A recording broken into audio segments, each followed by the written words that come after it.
Hey, welcome back to Mocktails with Marina. I'm your host, Marina, and this is the podcast where we talk shop, sip botanicals, and build bold businesses in the booze-free space. Today, I have someone so special joining us, Maggie Klaassens, founder of the Sober Summit and co-creator of the Sober Hive. I'm so excited that you're here with us today. Thank you so much for being here. Oh my gosh, thank you for having me. This is going to be so fun.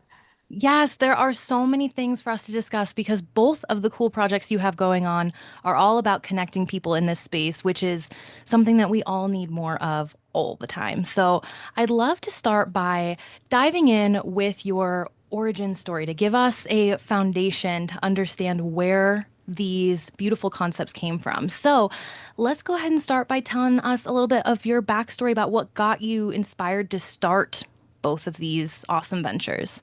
Yeah, so just to begin, I'm almost 3 years alcohol free, which I can't believe now. I feel like so much of that time in the first early days felt so long, and now I'm going, wow, this happened really quickly.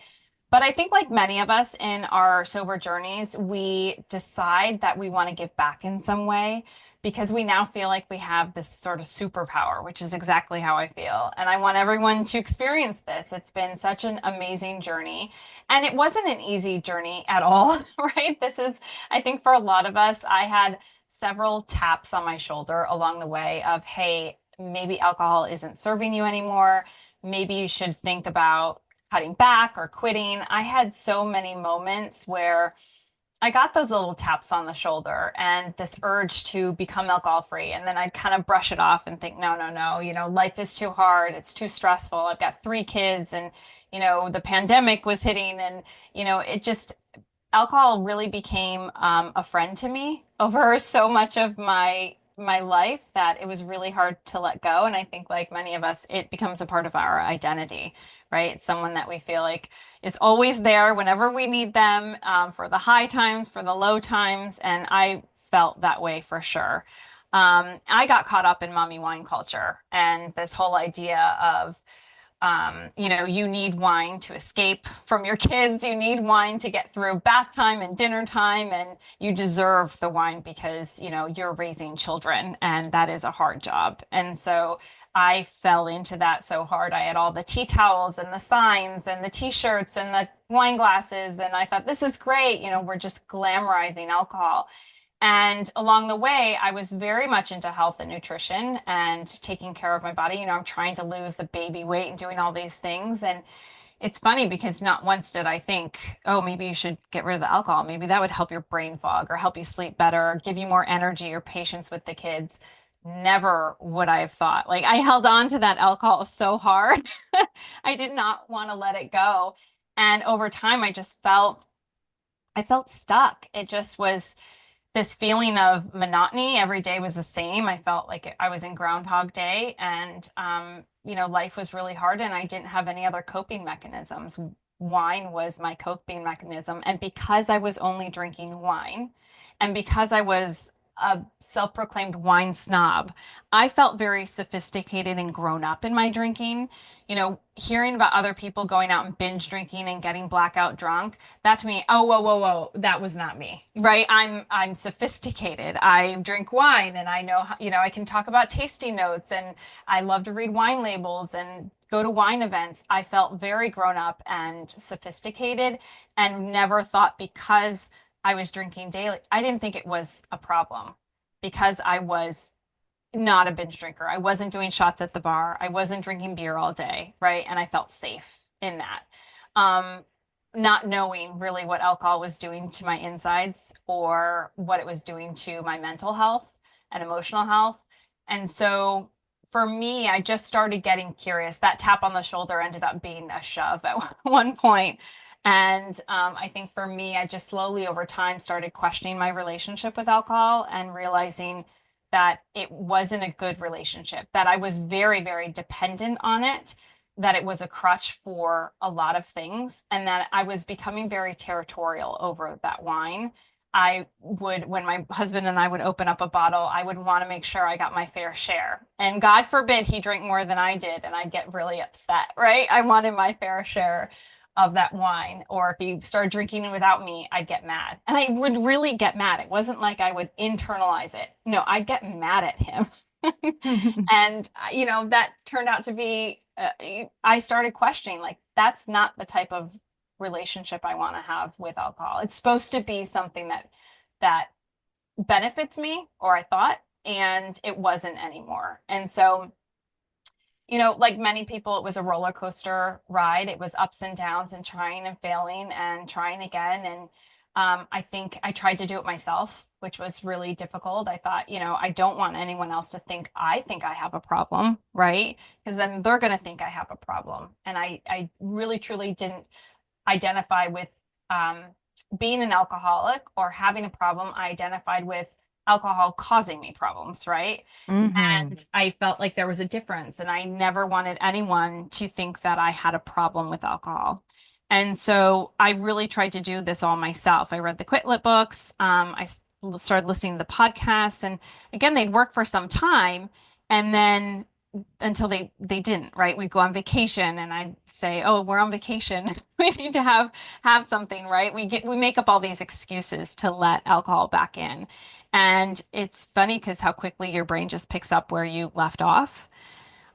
So I did try several times, and it wasn't until I found community and other people like me that gave me permission to be more vulnerable, to be more reflective in what alcohol was actually doing for me and not doing for me anymore, right? What it was doing to my body, just learning about what alcohol was and finding other people that identified with this mommy wine culture, identified with not feeling like an alcoholic, but thinking that alcohol was causing them problems. And so, over time, like I said, we get to a point where we really want to give back. Once I felt free from alcohol, I did a 100-day challenge. And on day 101, my husband said, "Well, what are you going to do now?" And I was like, "I'm doing another one. This is amazing. Like, I feel so great." Was it hard? Yay. Yes. Yes, it was hard. It was very hard, but it was so rewarding at that 100-day mark. I couldn't believe that I had gone 100 days. And I'm getting goosebumps now just saying that. Um, because I had spent so many years trying to give it up and so many years setting boundaries and rules that I would break over and over again. And so to get to 100 days was a really big deal. And I just felt amazing and didn't want to go back. And I wanted to turn around and tell all these other moms, like, no, don't do it. Like, it's so much better if you don't drink the wine, right? Don't drink the Kool-Aid, right? And so as I said, I was really into health and nutrition, and I was attending a lot of health and wellness summits at the time. And I wanted to find one on alcohol. I thought, oh, this is great. I'm learning all about, the ketogenic diet and sugar-free diet and all these things and exercise programs. I want to go find one on alcohol just to continue in my journey. And I couldn't find one. I thought, gosh, there really Mm, should be something called like the Sober Summit or something. right. And so I kind of fell into the idea, and I pitched the idea to a bunch of podcasters thinking they would be perfect to be the face of it because they're used to interviewing people and they already have the network and all that, and I would just be on the back end kind of helping with the website and all that stuff. And I got a lot of polite no's. I got a lot of polite, we don't know what a summit is. We don't know exactly what you're envisioning and what you're trying to do, but we will be a part of it if you do it. And I go, no, I can't do it. That's too big. I can't do it at all. And then I happened to hear a podcast from Sharon Hartley at Over the Influence about how she ran a marathon. And this was not a runner, and she hated running. And here she did the marathon, right? And Wow. she was like, it was not pretty, right? It was a mess, but she did it. And I thought, gosh, man, all these people in their alcohol-free journey are writing books and running marathons and climbing mountains and doing these really, really big, hard things. And what if this was the really hard thing that I do that is very Ooh. uncomfortable? I just got goosebumps. I love that. Very uncomfortable, right? I found in my alcohol-free journey, I'm more of an introvert, right?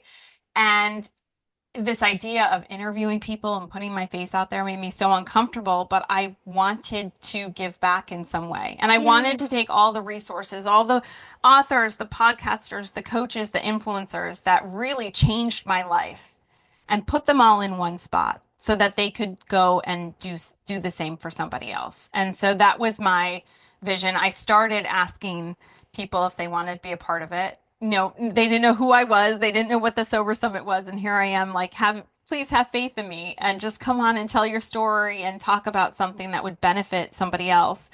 And I got 24 incredible speakers. And we did our first one in April 2023. And we had over 5,000 people attend. So Whoa.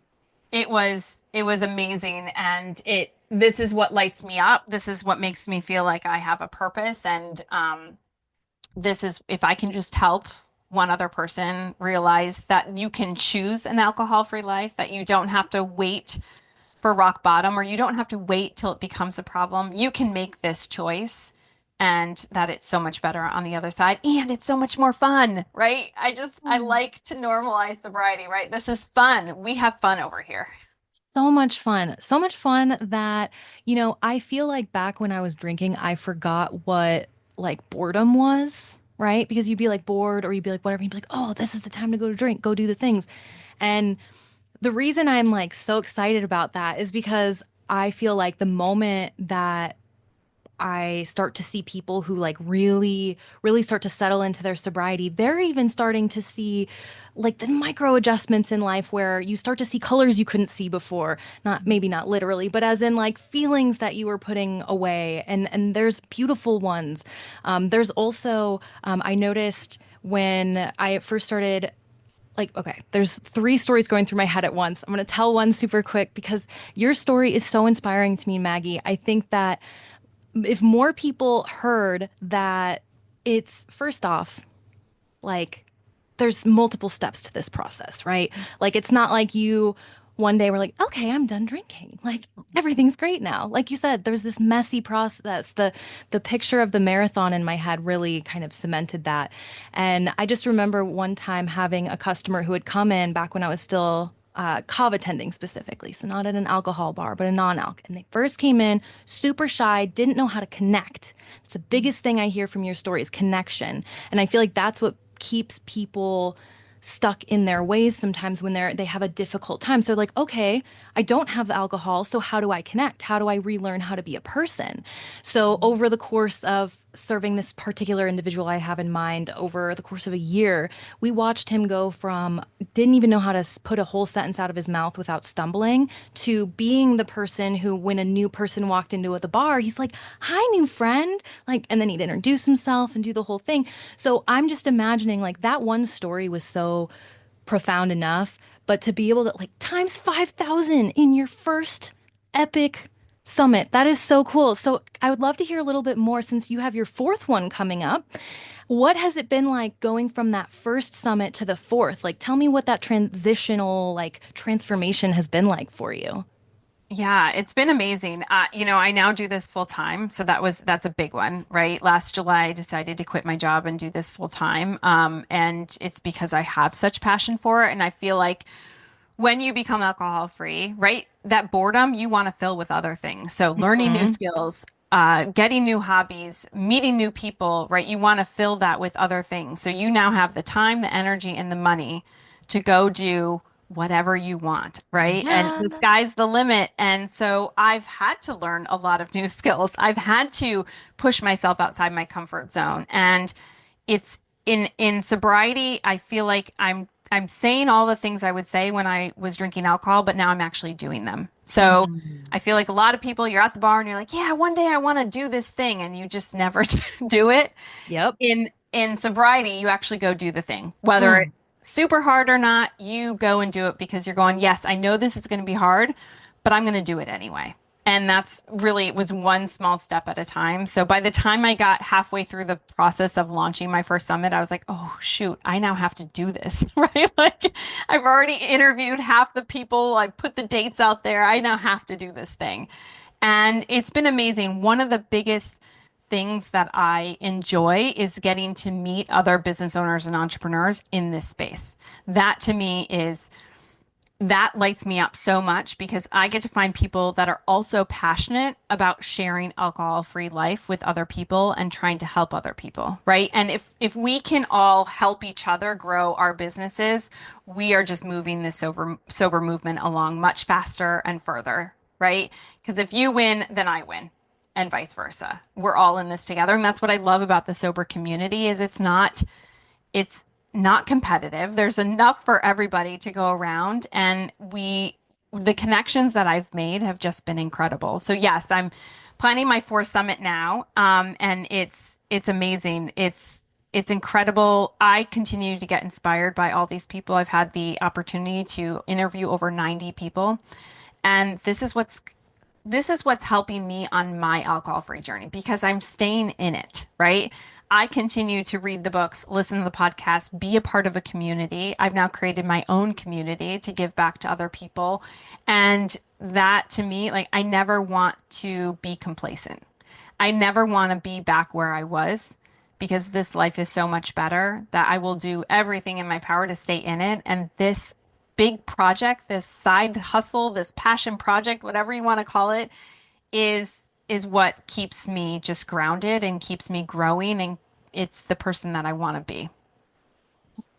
Well said. That's so beautiful. And I love that you highlighted the fact that there's really not the competition that people think there may or may not be. I'm not sure what exactly people think when they first enter this space, but because it's always like all over the place, right? Like some people have wild expectations, but then when you do want to start and you are like, okay, cool, I'm sober and like now I want to do something. Now I'm scared though because there's already someone else in my area or there's someone else in my niche or whatever. And then people feel then they're starting to confront feelings they haven't confronted while sober.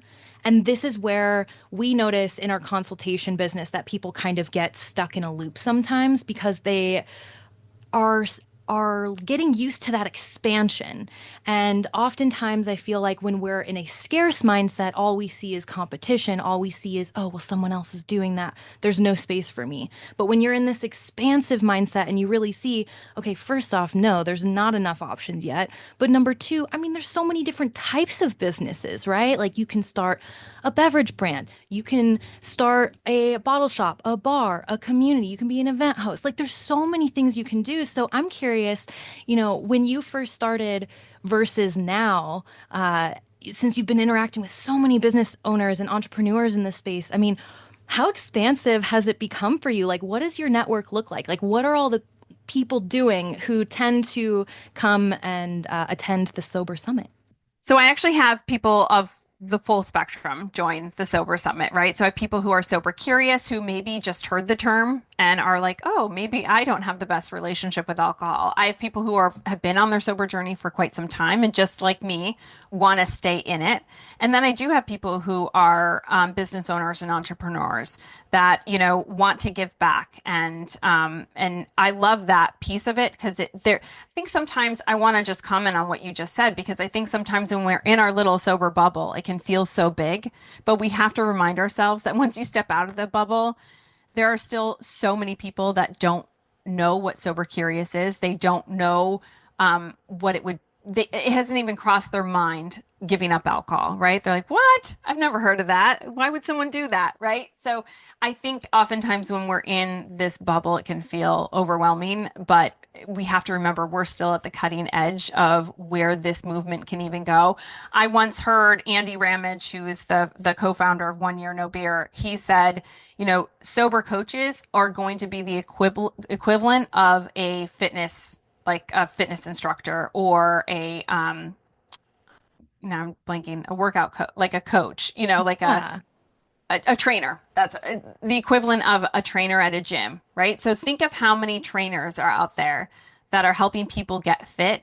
We're going to see the same need down call it 10, 20 years from now of alcohol-free coaches that are going to help people become alcohol-free because people have been drinking for decades and it doesn't, to your point, does not happen overnight where we all of a sudden decide, well, we're not going to drink anymore and magically no, that does not how it works. And so we're going to need people who've been there before, who've gone through the struggle to pay it forward and to help other people. So yes, it's it's fun. One of the things I will say is that with the Sober Summit, in between summits, I would get really kind of down because I missed talking to people, right? The other business owners and entrepreneurs, which is why I created the Sober Hive, which is a network of business owners and entrepreneurs in the sober space.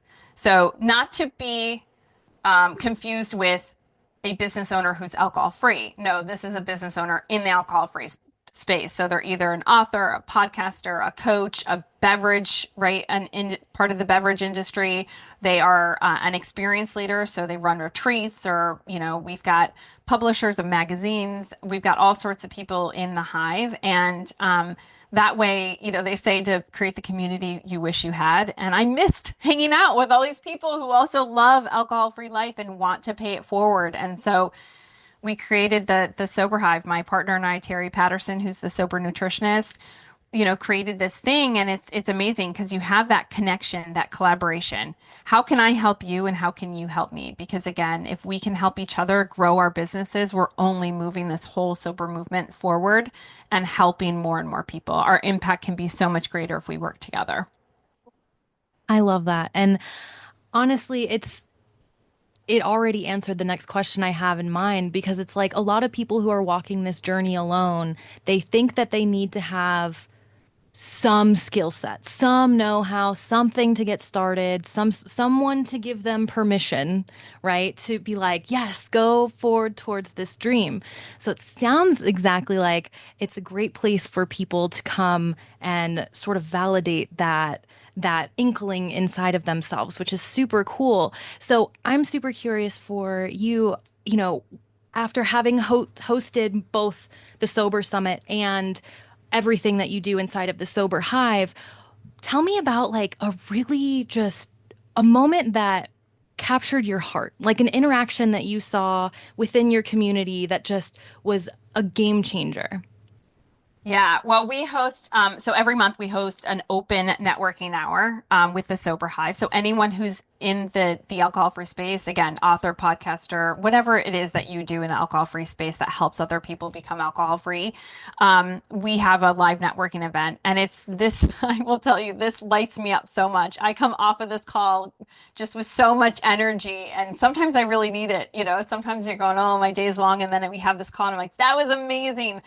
But we have people come in. So we do little breakout sessions where you're in a really small group with 3 or 4 people, and you get to ask for something you need and offer something you can give. And it can be something as small as I need somebody to go like my Instagram post that I just posted today. I need traction on it. Or it can be as something as big as, I need, I'm launching a course and I need somebody to edit it. I don't know what it is, right? It could be something big or small. But essentially, we've had so many wins. So we all come back to the main room after, a few minutes of being in these breakouts. And the amount of people that go through and say, I collaborated with so and so on this, and I'm going to be a guest on this person's podcast. I'm going to write a blog post for this person's, and I'm going to do a master class for this person's community. I mean, it's amazing. So the amount of collaboration that's out there and available to people is huge. It's just, we have to, you have to let yourself be vulnerable and push yourself outside your comfort zone, just like you did when you became alcohol free in your business, right? And I think oftentimes we do need that permission to say, yeah, go after your dream. But if you have any inkling of, I want to give back, explore that, right? That's happening for a reason. And I think we will kick ourselves if we down the line go, gosh, I wish I would have done that thing, right? I wish I would have known whether that would have been amazing or if it would have been a flop. Who knows? But we're all here to support each other. And I think the amount of collaborations that come out of just an hour with other people, like-minded business owners in one spot is just incredible. It lights me up every single time. I love that you built a business that not only solved like a community problem, but clearly it works because it lights yourself up. And I feel like sometimes people design businesses thinking, oh, this is something I want to do.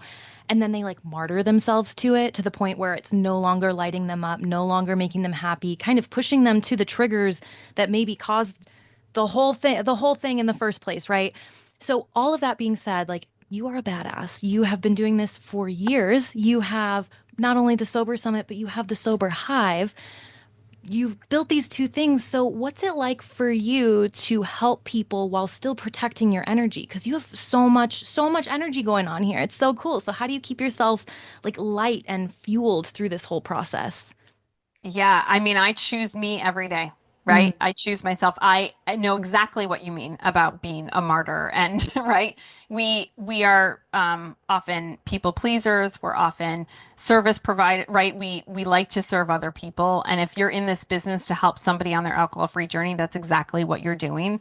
And you can get lost in it. Like how many coaches sit there and tell somebody else, "Oh, you got to get enough sleep. You got to, move more and drink more water," and then they themselves don't do any of that. Right?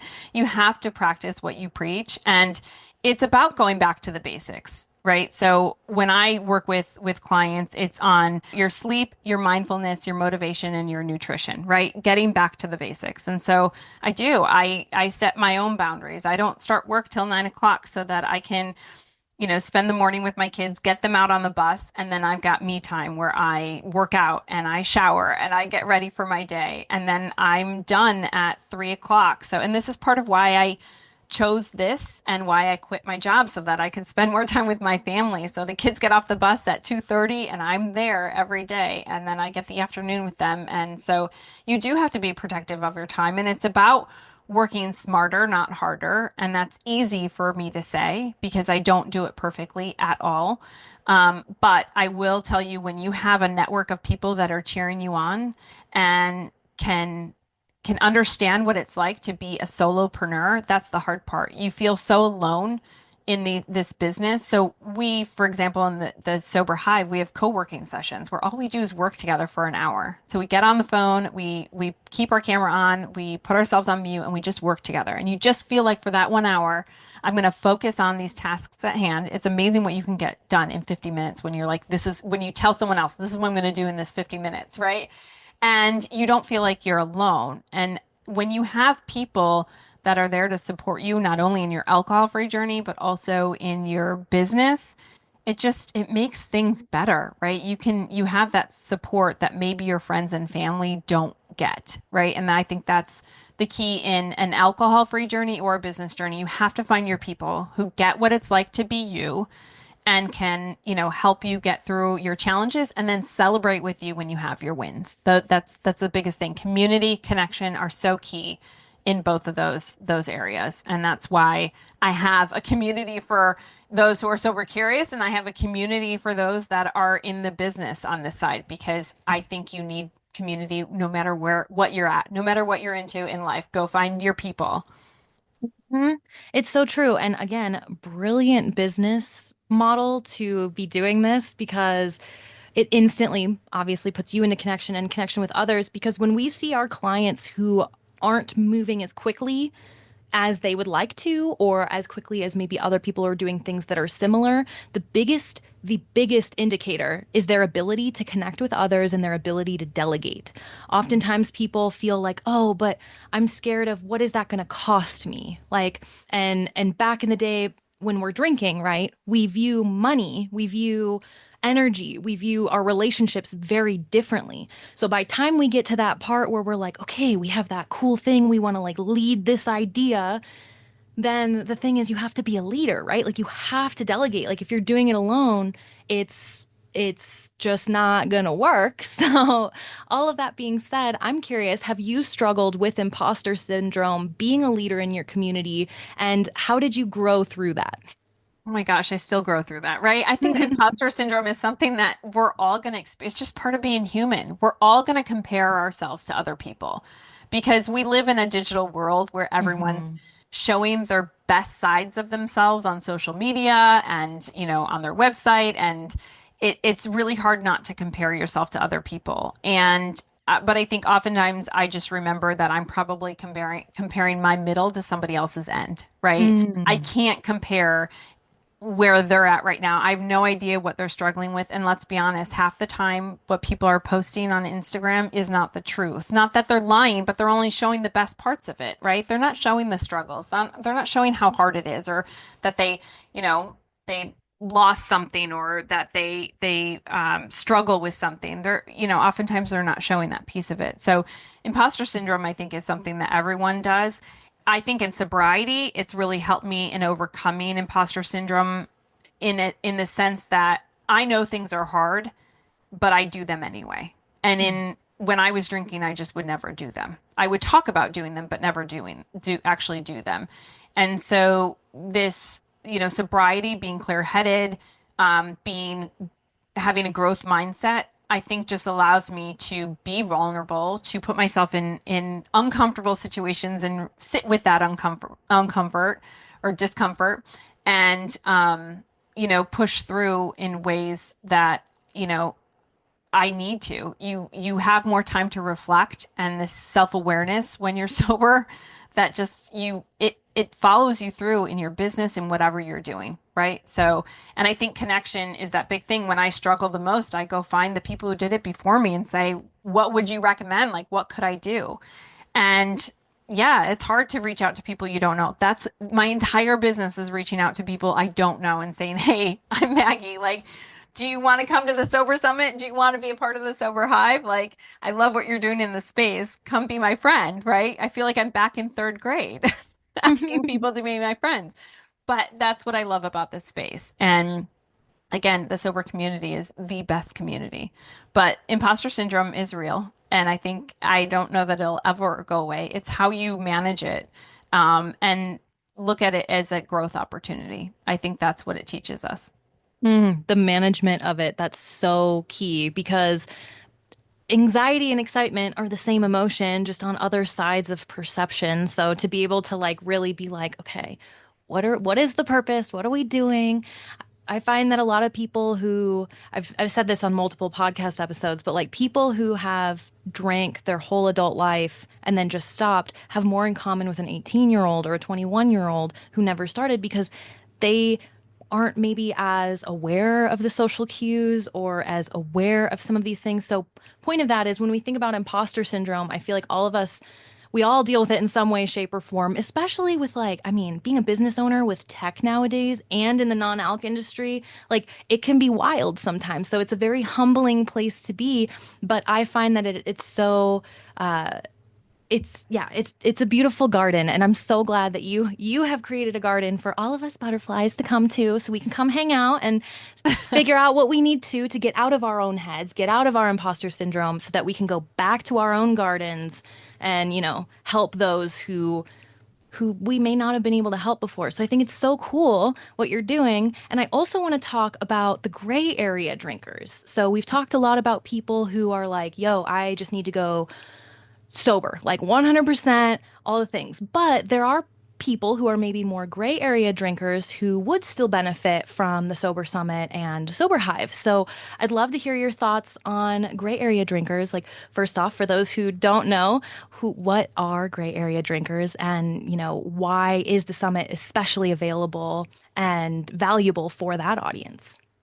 Yeah, so the gray area drinking, I mean, that's what I fell into, right? And gray area drinking is becoming a popular term. It's kind of like the sober curious term. But essentially, when you think of gray area drinking, there's a spectrum of alcohol use disorder, right? You have people who can moderate or don't drink at all, really. So they can either don't drink at all, or maybe they have one a couple times a year for very special occasions, and they're good with that. They could see a glass of wine on the table and not drink it. That was never me, right? I'd be like, ooh, wine. And then you've got people who are physically dependent on alcohol, who need medical attention to remove alcohol from their body, because the most important thing to know is that if you stop cold turkey when you are dependent on alcohol, you can die. Mm-hmm. And so you need to actually seek medical care. The gray area is everything in between. So these are people who don't identify with being addicted to the substance, even though it's an addictive substance, right? So I was addicted to the habit. I wasn't addicted to the alcohol, if that makes sense. I didn't drink it in the morning with my breakfast. Your traditional, like what you think of an alcoholic, right? However, that gray area can be a very dark gray and still be in the gray area. So the journey is personal to everybody, right? Many people would look at me and say, and this is what happened. Your friends and family are going, "Why are you giving him drinking? You don't have a problem." Well, that doesn't matter. It was a problem for me, right? It was causing me, it wasn't benefiting me anymore. So no, I didn't lose my job because I was drinking on the job. I didn't lose my family. I didn't, I'm not sleeping on a park bench, but I don't want to wait till I get there to then give it up. I want to choose when it's still my choice. And so I think that gray area is this wide range of a lot of people. Let's say 80% of the people fall into this gray area drinking spectrum. And so that's who the Sober Summit is for. I'm very careful that if you do need to seek medical attention, you do so, and to not try and stop. Don't come to the summit and try and stop on your own because it can be very scary. But yeah, it's this gray area drinking, I think, just shines a light that there's more help out there than just going to AA, right? And that doesn't necessarily, it's a fantastic institution and it works very well, but not everyone identifies with going in and saying, "Hi, I'm Maggie, I'm an alcoholic." That was never me. Hmm. And so having this gray area opportunities where you've got quit lit books and podcasts and communities and courses and summits and experiences, I mean, that's what the gray area drinking is about. It's a life choice. It's saying, I'm choosing before I get there, I'm choosing to remove alcohol. Mm. Well said. And I think that's so important to talk about because, like you said, a lot of family members, a lot of people who are close to us, while we're drinking and they know that version of us, it may not be so clear, right? Like I know when I stopped, my family didn't even like notice, like nothing changed. My family's very independent, like you do you and I'll do me over here and whatever. So it's one of those things where it's like sometimes I feel like, by the way, that's not out of a lack of love. I'm just Russian. So, like, I have a wildly interesting family dynamic. So, all of this is just to say, like, that doesn't mean your family or your friends don't love you any less. They just may not be able to understand exactly what you're trying to figure out for yourself. So, yeah, it's kind of a messy journey sometimes. And there's a lot of emotions that are hard for us to understand, like, what it feels like at first. Like, what does this mean? So, what advice do you have for people who are in their first maybe 30 days of considering their potentially alcohol-free journey? Yeah, I think that's a great question. And before I go into that, just want to say oftentimes when people don't understand, like your close family and friends, oftentimes it's because you're holding a mirror up to them. So they're thinking, if you are quitting and I didn't think you were bad, what does that say about me? Because I either Yep. drink just as much as you or I drink more than you. And so should I be concerned and do I need to give up alcohol? And so it shines a light at them. It has nothing to do with you, but you can take it so personal when you start telling people that you're on this alcohol-free journey. And it's just, you have to remember it's not about you, it's about them. So, within the first 30 days, this is the hardest time, but we live in such an incredible time where we have so many resources. Mocktails aren't for everyone, and maybe you call them non-alcoholic cocktails because when I think of mocktails, I think of like grape juice, right? The Martinellis that I used to have as a kid. But we are getting so sophisticated. So you can now go to bars and restaurants, like all the clients you work with, bottle shops, right? And find these incredible alternatives. So, keeping the routine but changing the ingredient is huge. You will get to that witching hour at 5 o'clock, right? And you'll want something. And the key is do the same routine. If it's sitting outside on the porch with your husband, do it, but change the ingredient, right? Just find something that's good enough to get you through. And I promise you, within a few weeks, you won't even notice, right? You'll go, oh, I don't even crave the alcohol anymore because this is amazing. I still feel part of it, but I don't have to have the hangover afterwards.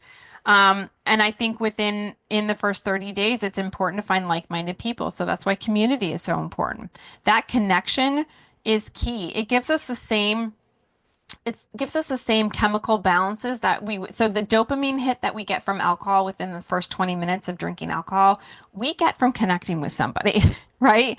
We can get the serotonin, the dopamine, um, neurotransmitter, we can get that same feeling naturally. And guess what? It lasts longer. So the idea of connection is that it's real connection. When we're drinking and we're connecting, that's all fake, right? It doesn't last as long. When you tr find that true happiness, you really feel that much more. It's stronger and it lasts longer. And it's just we have to change and rewire our brain not to go to the alcohol, right? It's the it's the easy button, right? To grab the alcohol. It's what we do. It's what we trained ourselves to do. Happy, sad, mad, right? Whatever, we're going to grab the alcohol. We have to retrain our brain.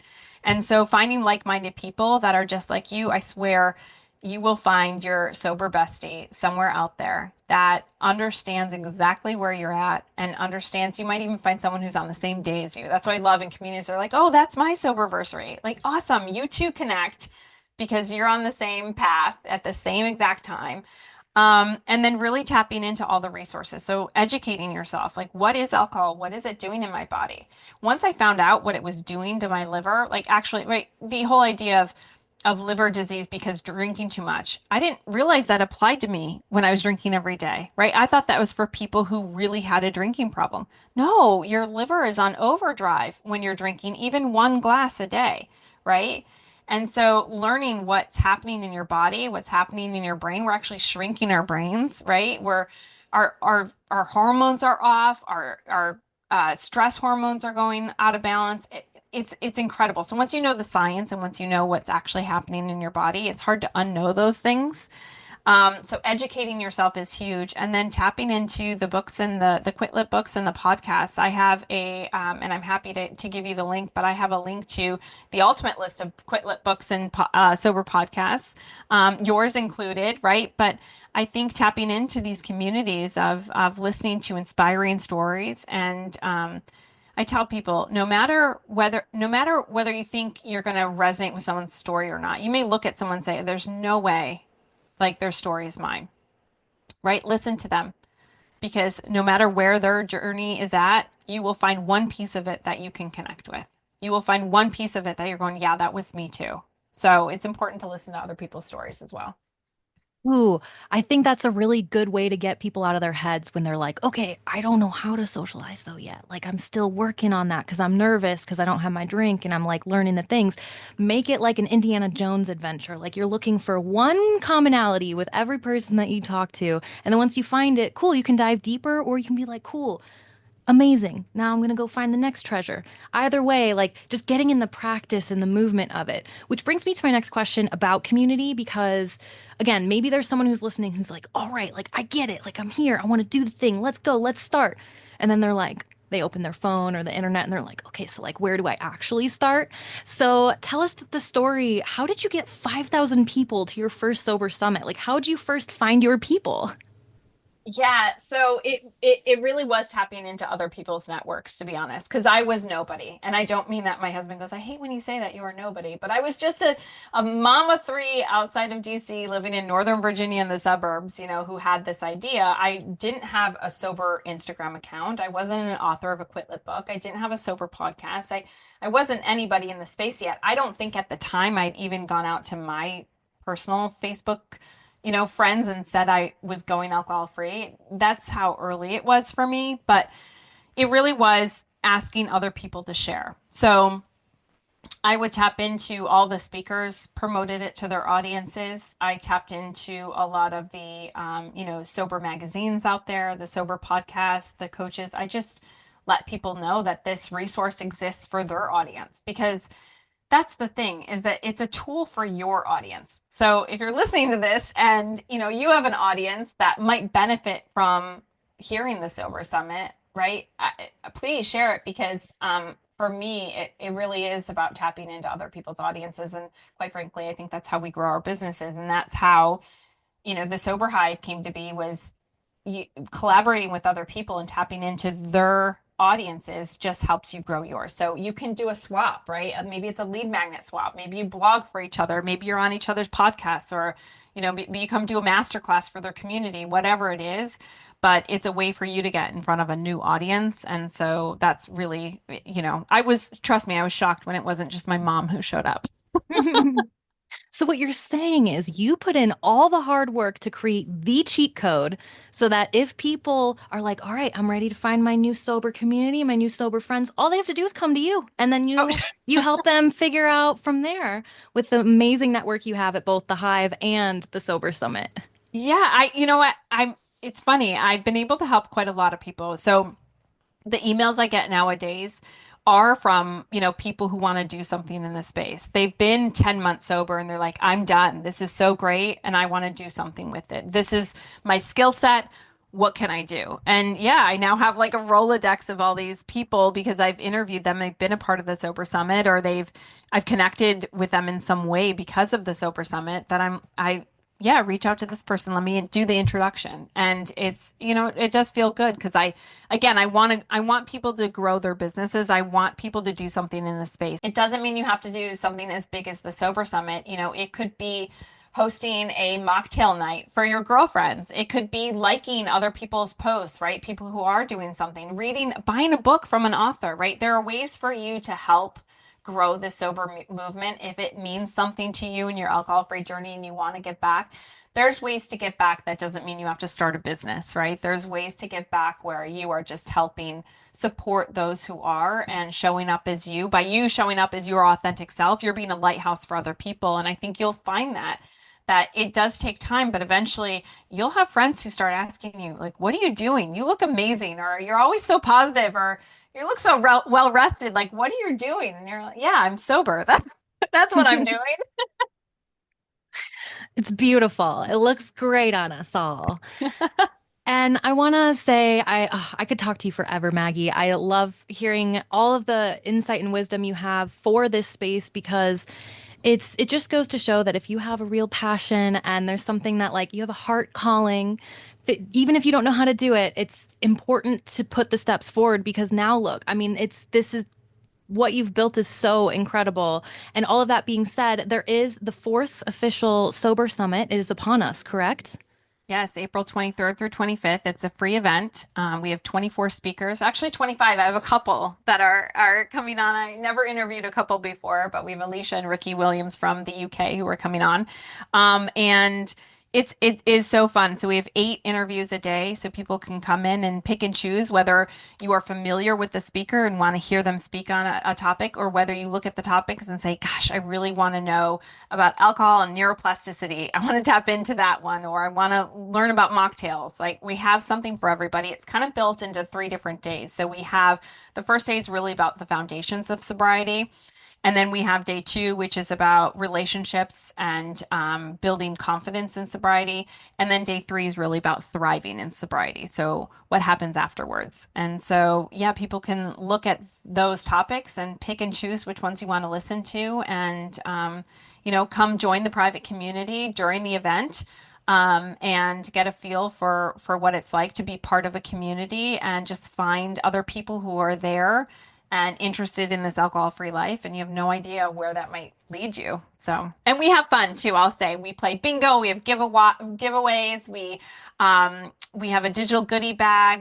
I work with a lot of businesses who offer discounts. So it's really fun. It's supposed to be a sober experience, right? A fun sober experience. I want to really make sobriety fun. That's really it is. It is It really is. fun, and I want people to experience that through the Sober Summit. Yeah, and full circling back to that concept of like, I know a lot of people at first are like, how do I fill my time? I'm gonna be bored. Look forward to that because there's so much we can put in there to make, to not only lead you to your next destination, but just help refill your cup in a way that maybe you haven't felt before, which is so beautiful. So, Maggie, thank you so much for being here today. Are there any final thoughts you want to leave us with?